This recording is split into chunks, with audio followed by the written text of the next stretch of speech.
Hermanos, es precioso y directo el Evangelio de hoy, que nos invita a empezar por nosotros mismos. El cambio que queremos ver afuera debe suceder primero en nosotros, nos enseña Jesús. Y aunque hay tanto precioso que podríamos decir de este texto del Evangelio, no dejemos perder hoy el texto de la primera lectura, que seguramente se predica mucho menos, pero que tiene también su importancia. Está tomado del capítulo 9 de la primera carta de San Pablo a los Corintios. Recordemos que esta comunidad fue muy importante para Pablo, entre otras razones, porque él mismo le dio origen a esa comunidad. De hecho, les dice en algún momento: aunque ustedes tengan 10,000 maestros, tienen un solo Padre, yo los engendré para Cristo. O sea que Pablo sentía muy suya esta comunidad. Conocía bien esos corazones, conocía bien los dones y carismas que Dios le había dado a los corintios, pero también conocía muy bien las limitaciones, los pecados, podríamos decir, los vicios que se habían metido subrepticiamente entre ellos. Por eso la comunicación de Pablo con los corintios es muy directa y está llena de verdadera enseñanza para nosotros. Precisamente, en una de sus cartas a los corintios, la que nosotros llamamos segunda carta a los corintios, Pablo hace una larga lista de todos los sufrimientos que tiene el servir al Evangelio, mostrando que no es fácil. Y precisamente este hecho es el que me llama la atención. No es fácil ser testigo del Evangelio, pero parece que es todavía más difícil no ser testigo del Evangelio. A ver si me puedo explicar. Ser testigo del Evangelio es difícil, pero es mucho peor no ser testigo del Evangelio. Esa es la frase que vamos a reflexionar hoy particularmente. ¿Dónde dice Pablo este pensamiento? Pues al comienzo del texto que hemos escuchado. Repito, es capítulo 9 de la primera carta a los Corintios. Dice Pablo: el hecho de predicar no es para mí motivo de soberbia. No tengo más remedio. Y ay de mí si no anuncio el Evangelio. Ay de mí si no anuncio el Evangelio. O sea que anunciar el Evangelio le traía muchos problemas. Pero frente a la alternativa, que es no anunciar el Evangelio, ay de mí, dice él. Como quien dice, puede haber mucho sufrimiento si uno es cristiano coherente, pero no ser cristiano coherente es terriblemente peor. Ese es el dato que yo quiero que hoy no se nos pierda, que ser cristiano es difícil, pero apartarse de la fe cristiana es simplemente espantoso. No es algo que resulte obvio. Creo que muchos de los que participamos en estas celebraciones conocemos esa clase de dificultades. Por anunciar el Evangelio, a veces somos excluidos, a veces somos ridiculizados, a veces somos insultados o maltratados, a veces nos reciben con un muro de indiferencia. Y todas estas cosas nos duelen y nos afectan. No somos de madera, no somos de bronce, nos duele. La indiferencia, la exclusión, la burla, el insulto, el maltrato, son como 5 cosas con las que el mundo suele azotar a los que tratan de ser fieles. Y creo, sin dármelas de héroe, que yo conozco algo de eso.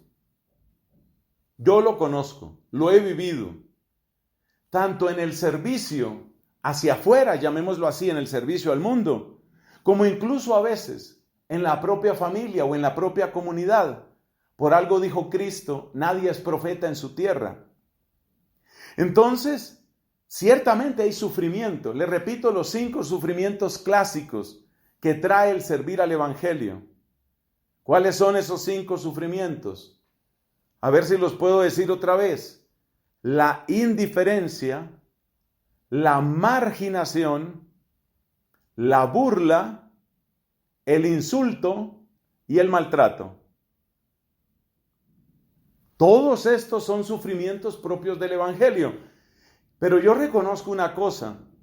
Este servidor de ustedes puede decir que ha sufrido algo, pero apenas uno se acerca a los santos de nuestra iglesia, uno tiene que decir, yo no he sufrido nada. Más que sufrimientos, lo que yo he tenido son pequeños inconvenientes. Alguna vez, alguna cosa dolorosa. Pero si pensamos en lo que han tenido que sufrir y siguen sufriendo hermanos nuestros, es terrible.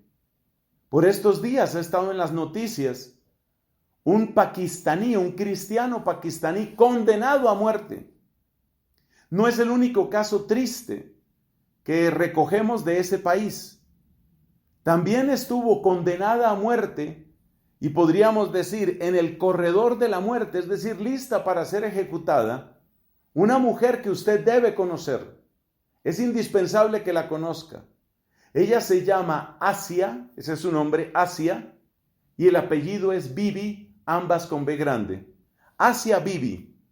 La historia de Asia Bibi la debe conocer todo cristiano católico consecuente. Porque Asia Bibi fue condenada a muerte, una mujer casada, con hijos. Fue excluida, por supuesto, no solo de su comunidad, sino de poder compartir con sus hijos durante años. Cosa que para una mamá es un sufrimiento intolerable. Durante años separada de sus hijos y condenada a muerte. Supuestamente por unos delitos de lo que los musulmanes llaman blasfemia. Esos son sufrimientos duros. Eso es sufrir muchísimo. Y yo tengo que volver a mencionar a una hermana colombiana, una religiosa, que fue secuestrada en Malí, eso queda en África. La hermana Gloria Cecilia Narváez, muchas veces, todos los días, yo personalmente todos los días oro por ella. Fue secuestrada por fuerzas islámicas. En este momento no tenemos certeza de si está viva o muerta, pero en todo caso son demasiados meses sufriendo. Eso es verdadera persecución. Lo que pasamos muchos de nosotros católicos, comparado con lo que están viviendo esos hermanos nuestros y con lo que han padecido otros mártires, no es nada.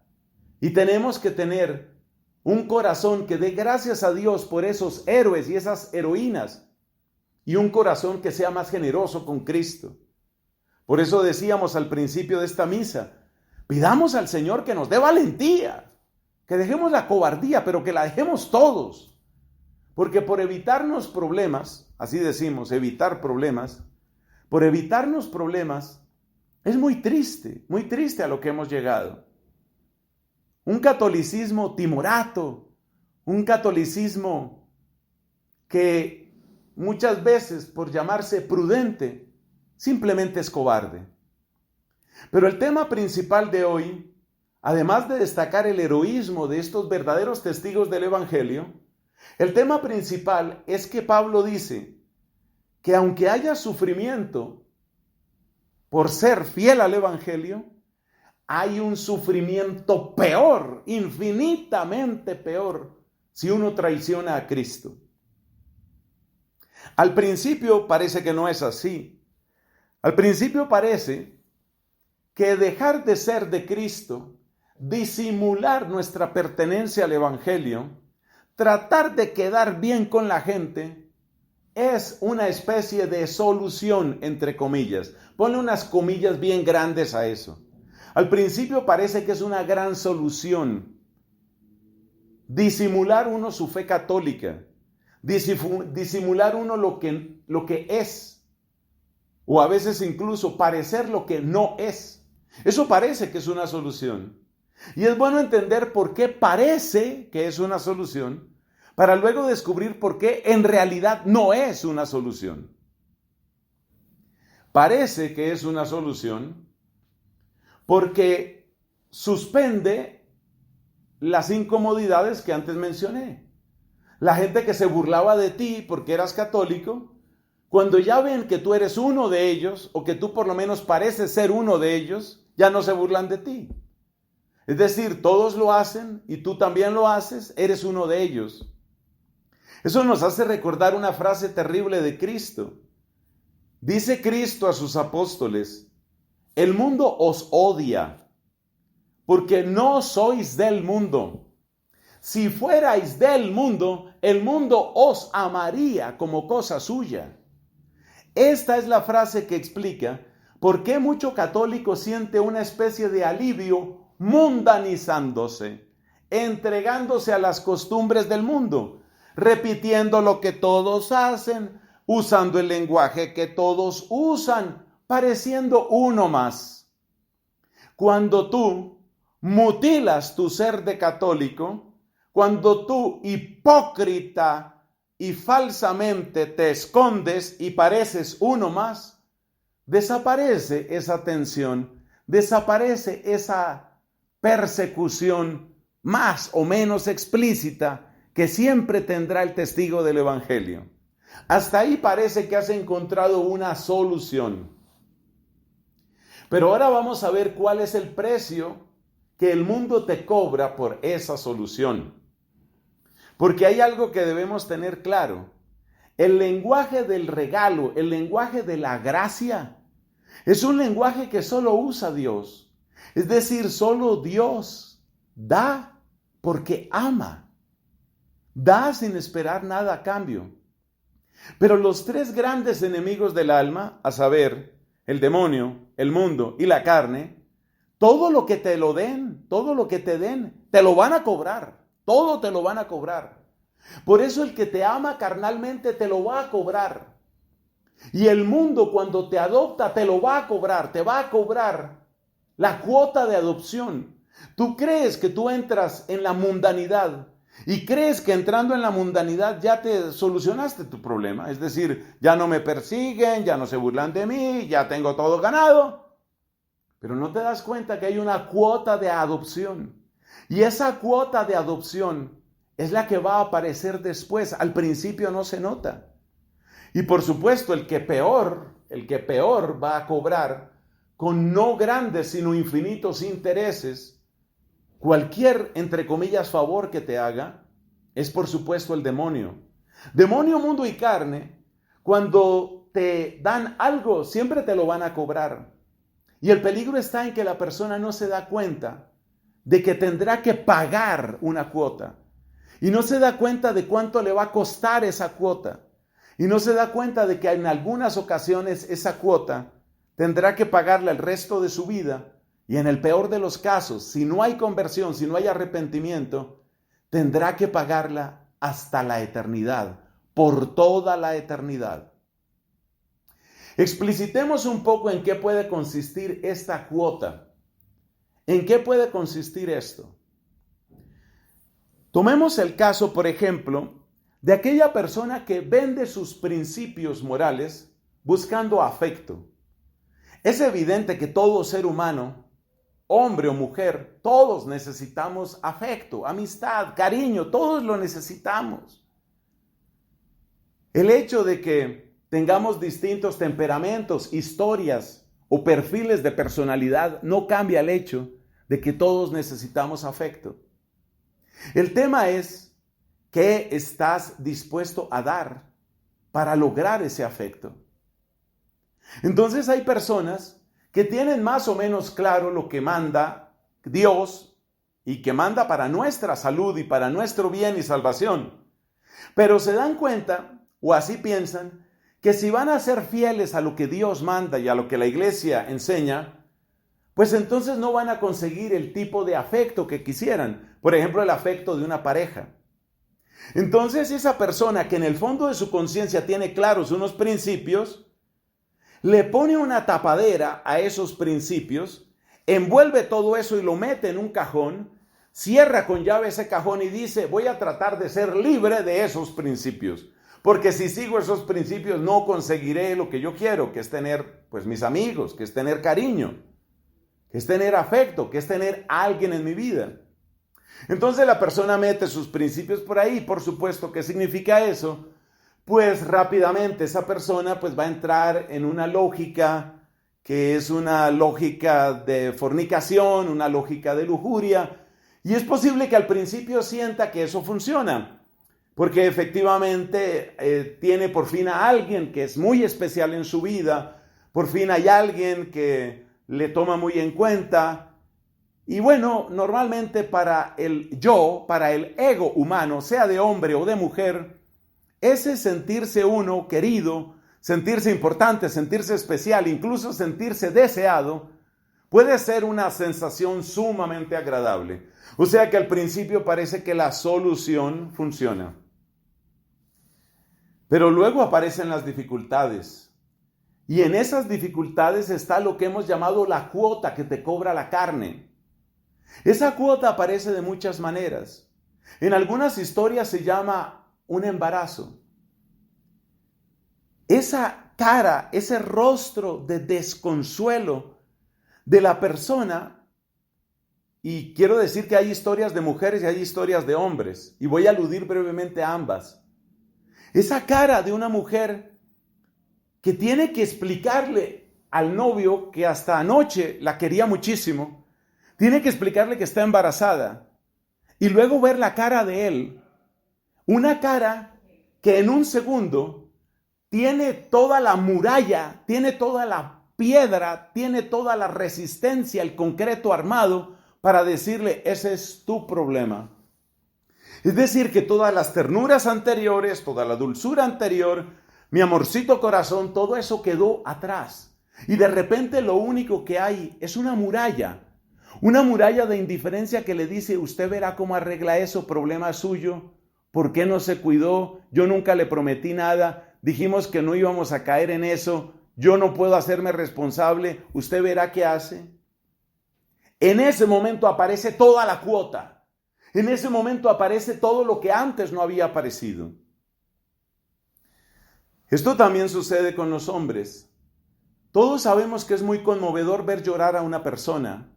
Muchos sentimos que el llanto de un hombre es todavía más impresionante, tal vez porque por diversas razones, a veces puramente culturales, parece que los hombres lloramos menos. Es muy conmovedor ver llorar a un hombre.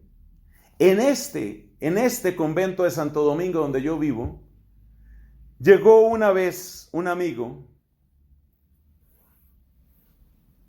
Como ese amigo lo conoce tanta gente, dejemos así nomás. Yo vi llorar a este hombre. ¿Sabes por qué lloraba? Exactamente por la situación de un embarazo.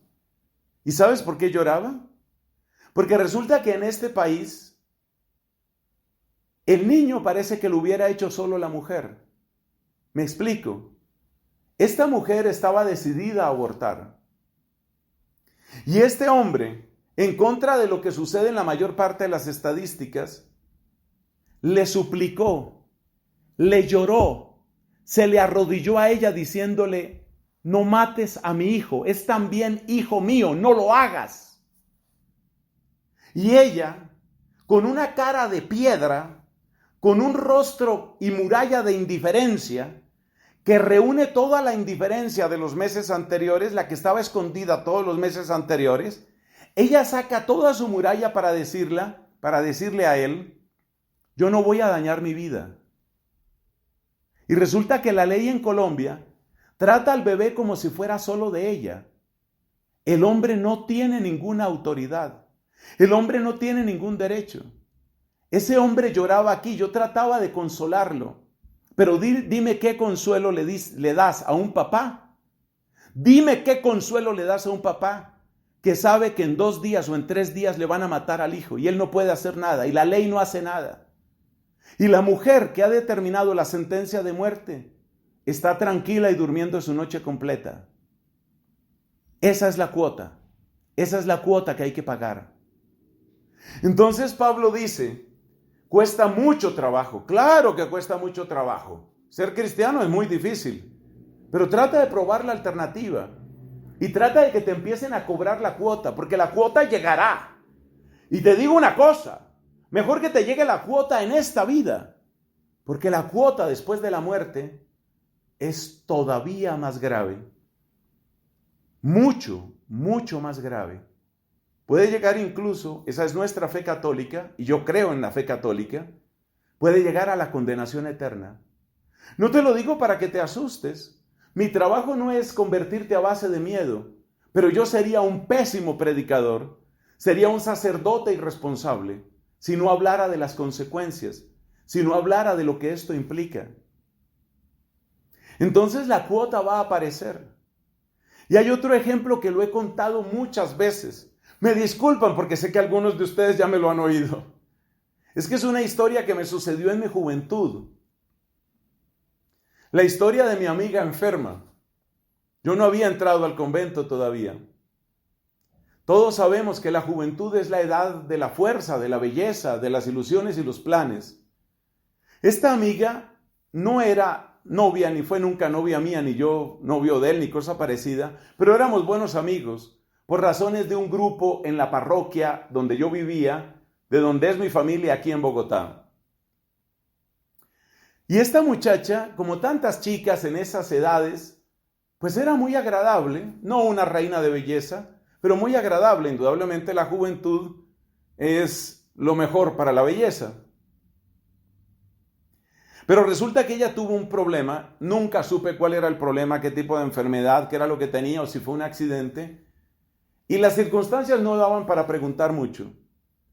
En todo caso, esta mujer empezó a tener una serie de problemas en sus huesos, en su cadera. Era algo que tenía que ver con sus piernas en todo caso.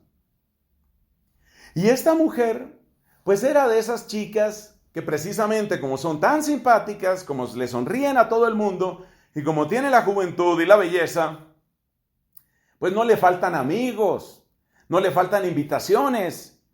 Y aparentemente, sin que ella cayera en grandes y terribles pecados, aparentemente estaba repleta de amigos. Oh, sí, tenía amigos para dar y convidar.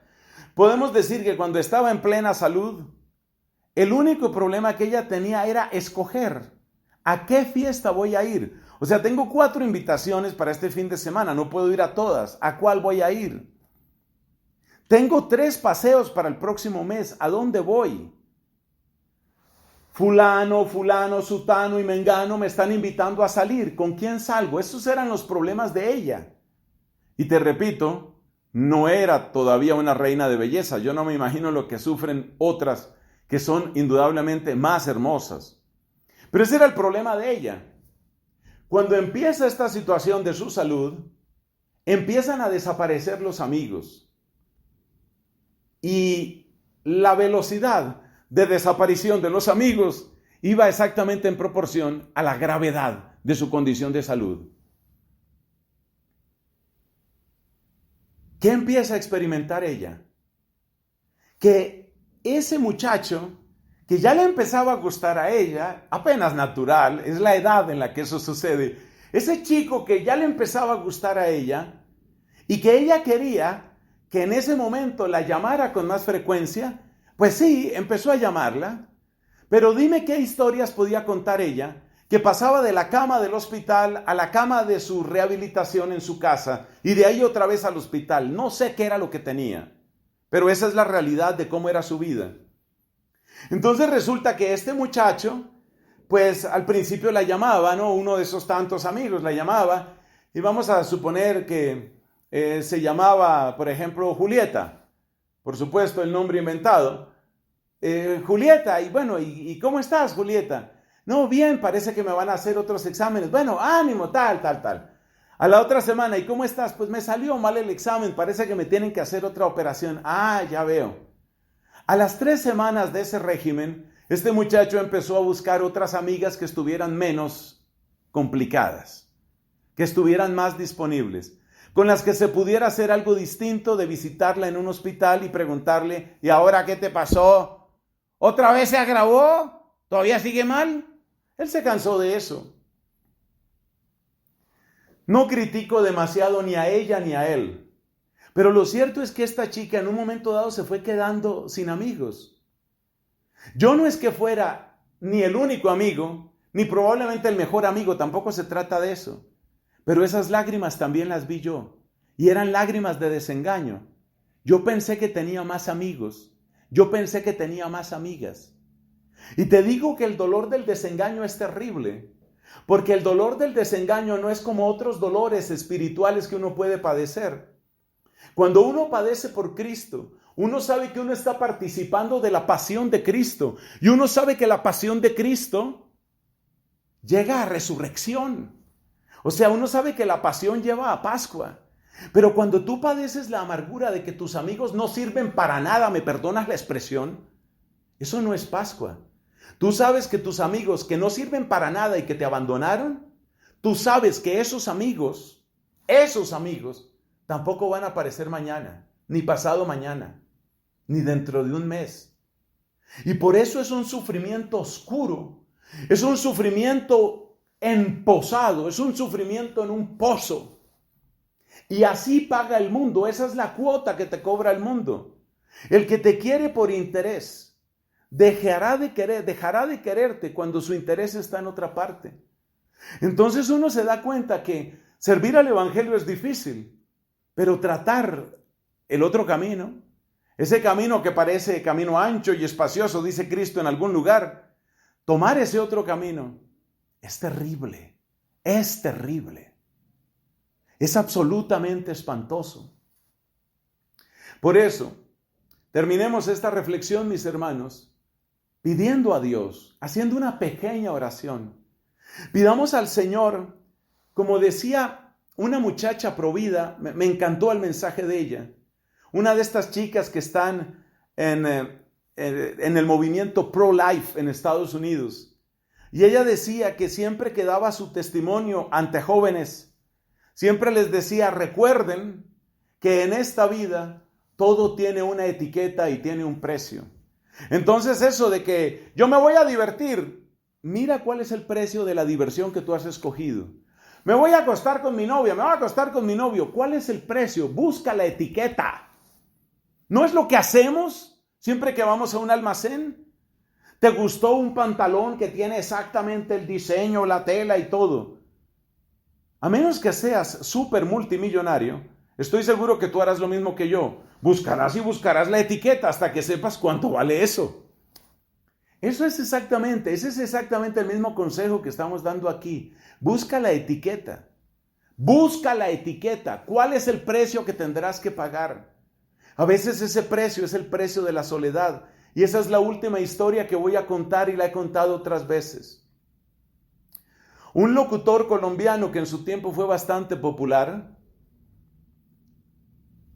un día llamó a este convento para ver si algún sacerdote podía darle la unción de los enfermos. Se dieron las circunstancias y yo fui el convocado para ir a darle la unción de los enfermos, antes llamada extrema unción, a este hombre.